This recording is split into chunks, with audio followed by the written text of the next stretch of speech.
السلام علیکم پیارے بچوں، آج ہم آپ کے لیے زبردست کہانی لے کے آئے ہیں۔ کہانی اچھی لگے تو اس کو سبسکرائب، لائک اور شیئر کرنا مت بھولیے گا۔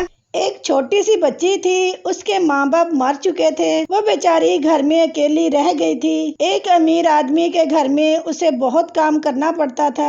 وہ پانی بھر کے لاتی، کھانا پکاتی، بچوں کی دیکھ بھال کرتی اور اتنے کاموں کے بدلے اسے بس 2 وقت کی روٹی ملتی۔ کھیلنا کودنا تو کیا، وہ 2 گھڑی آرام بھی نہیں کر سکتی تھی۔ وہ آدمی بہت چالاک اور بے رحم تھا اور اس کی بیوی تو میاں سے بھی 2 قدم آگے تھی۔ ایک رات چاند آسمان پر چمک رہا تھا اور باہر بہت سخت سردی تھی۔ امیر آدمی کی بیوی نے اس بچی سے پانی لانے کے لیے کہا۔ بچی پانی بھرنے باہر گئی۔ جب وہ تالاب پر پہنچی تو سردی سے اس کے پیر پتھر ہو چکے تھے۔ تالاب کا پانی بھی اوپر سے جمع ہوا تھا۔ بچی نے برف میں سوراخ کیا اور پانی کی بالٹی بھر کر واپس آنے لگی۔ گھر کے قریب پہنچ کر وہ گر پڑی اور سارا پانی بہہ گیا۔ بچی گھبرا گئی۔ وہ خالی بالٹی لے کر گھر نہیں جا سکتی تھی۔ وہ دروازے پر کھڑی خوف سے کانپ رہی تھی۔ آسمان پر چمکتا چاند ہنس رہا تھا۔ بچی نے چاند سے کہا، چندا اماں دیکھو تو میں کتنی دکھی ہوں، میری مدد کرو، مجھے ان ظالموں سے بچاؤ، یہ تو مجھے مار ہی ڈالیں گے۔ چاند اس کی فریاد سن کر زمین پر اتر آیا۔ وہ سفید کپڑے پہنے ہوئے تھے۔ چاند کے بڑے بھائی سورج نے بھی بچی کی فریاد سن لی تھی۔ وہ بھی آدمی کی شکل میں سنہرے رنگ کے کپڑے پہنے زمین پر اتر آیا۔ سورج نے چاند سے کہا، میں اس دکھی لڑکی کو لینے آیا ہوں، اسے مجھے دے دو کیونکہ میں تم سے بڑا ہوں۔ چاند نے کہا، یہ ٹھیک ہے کہ تم بڑے بھائی ہو سورج بھائی،